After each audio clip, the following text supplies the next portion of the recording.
आप सभी को मेरा गुड मॉर्निंग। मैं Rajendra Kumar Rohilan, faculty of SMP school Kairwali. हम उसी विषय वस्तु को जो कल हमने छोड़ी थी उसको आगे बढ़ाते हुए पढ़ेंगे।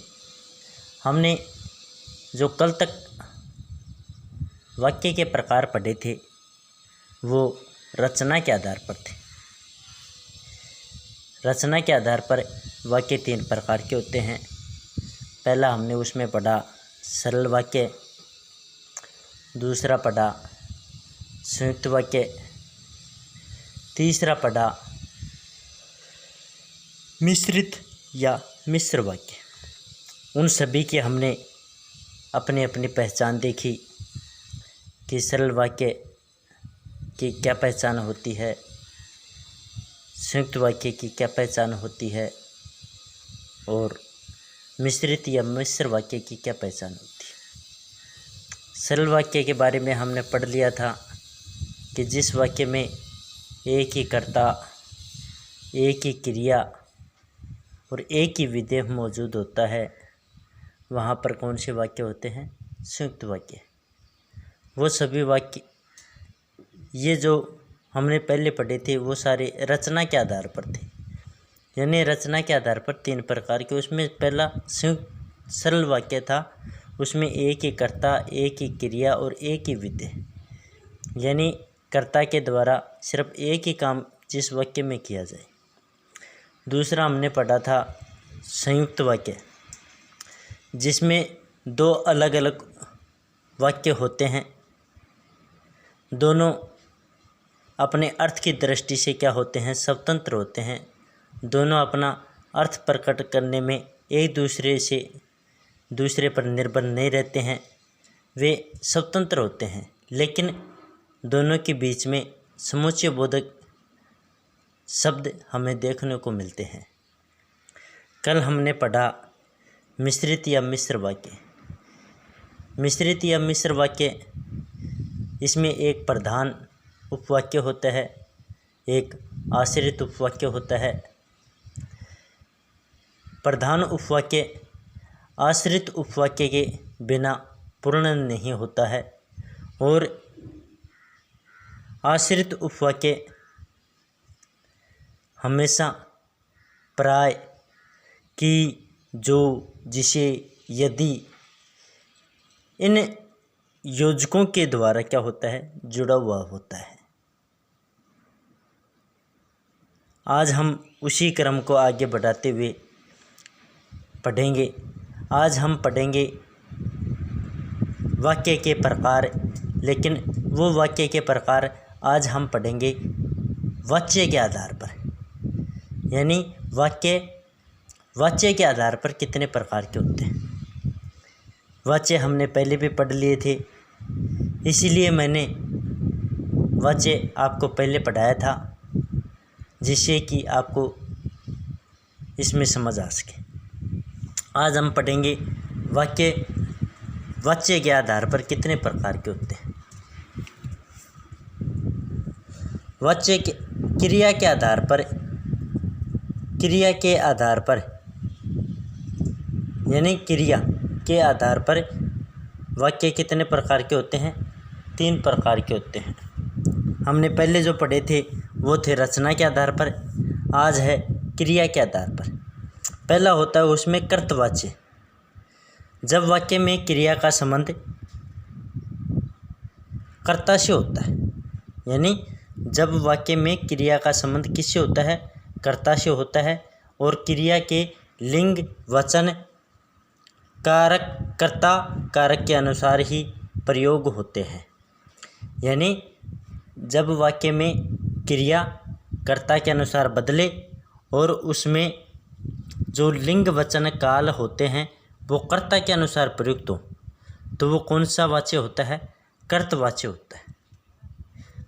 कर्तवाच्य का उदाहरण जैसे सीता गाना गा रही है, अनुष्क गाना गा रहा है, यानी कर्ता।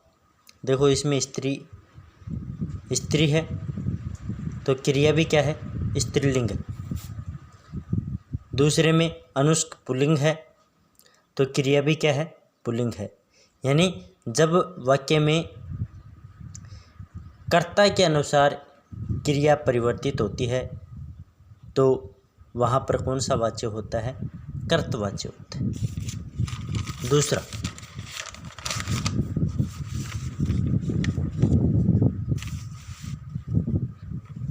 क्रमवाच्य, यानी जब वाक्य में क्रिया का संबंध क्रम से होता है, यानी जिस वाक्य में क्रिया का संबंध किससे होता है, क्रम से होता है, अर्थात क्रिया के लिंग वचन कर्ता के अनुसार न होकर क्रम के अनुसार क्या होते हैं, परिवर्तित होते हैं। यानी जिस वाक्य में क्रिया कर्ता के अनुसार परिवर्तित न होकर किसके अनुसार परिवर्तित हो, क्रम के अनुसार परिवर्तित हो। यानी वाक्य में जो भी लिंग वचन काल होंगे वो सभी किसके अनुसार बदलेंगे, क्रम के अनुसार बदलेंगे। तो वहाँ पर कौन सा वाच्य, क्रमवाच्य। जैसे श्रेया ने खेल खेला, अयन ने खेल खेला।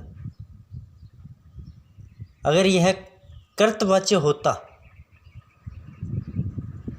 कर्ता के अनुसार परिवर्तित होता, तो श्रेया के साथ में क्या होना चाहिए था, खेली। लेकिन यहाँ पर भी क्या है, खेला। तो यहाँ पर जो क्रिया है वो किसके अनुसार परिवर्तित हो रही है, क्रम के अनुसार परिवर्तित हो रही है, न कि कर्ता के अनुसार। देखो जैसे दूसरा है, अयन ने खेल खेला। तो यहाँ पर जो क्रिया है वो कर्ता के अनुसार परिवर्तित न होकर किसके अनुसार परिवर्तित हो रही है, क्रम के अनुसार। तो यहाँ पर कौन सा वाच्य है, क्रमवाच्य। तीसरा हमने पढ़ा था भाववाच्य। जब वाक्य में क्रिया कर्ता व क्रम के अनुसार प्रयुक्त न होकर भाव के अनुसार होती है तो उसे भाववाच्य वाक्य कहते हैं। यानी जब वाक्य में जो क्रिया कर्ता क्रम के अनुसार परिवर्तित न होकर किसके अनुसार परिवर्तित हो, भाव के अनुसार परिवर्तित हो, तो उसे भाववाच्य वाक्य कहते हैं।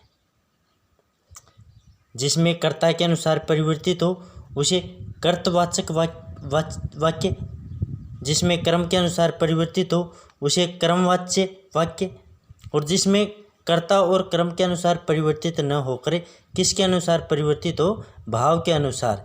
यानी वाक्य में जो लिंग वचन काल आदि जो आते हैं वो किसके अनुसार परिवर्तित होंगे, भाव के अनुसार परिवर्तित होते हैं, बदल जाते हैं, उनका रूप परिवर्तित हो जाता है।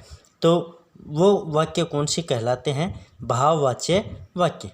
जैसे सगुन से पढ़ा नहीं जाता, अक्षता से पढ़ा नहीं जाता। सगुन लड़के का नाम है तो सगुन से पढ़ा नहीं जाता, और अक्षिता से पढ़ा नहीं जाता। तो हमने पहले भी वाच्य में पढ़ा था कि भाववाच्य वो होता है जिसमें हमेशा क्या होता है, प्राय नकारात्मक है, भाव के अनुसार क्या होती है, क्रिया परिवर्तित हो जाती है। तो यहाँ पर सगुन से क्या नहीं हो रहा, पढ़ने का काम नहीं हो रहा, और उसी प्रकार दूसरे में अक्षिता से भी क्या नहीं हो रहा है, पढ़ने का कार्य पूर्ण नहीं हो रहा है, कार्य संपादित नहीं हो रहा है। तो आज हमने पढ़े क्रिया के आधार पर, किसके आधार पर, क्रिया के आधार पर। तो क्रिया के आधार पर वाक्य के भेद कितने होते हैं, 3 प्रकार के, कर्तवाच्य वाक्य, क्रमवाच्य वाक्य और भाववाच्य वाक्य। Thank you.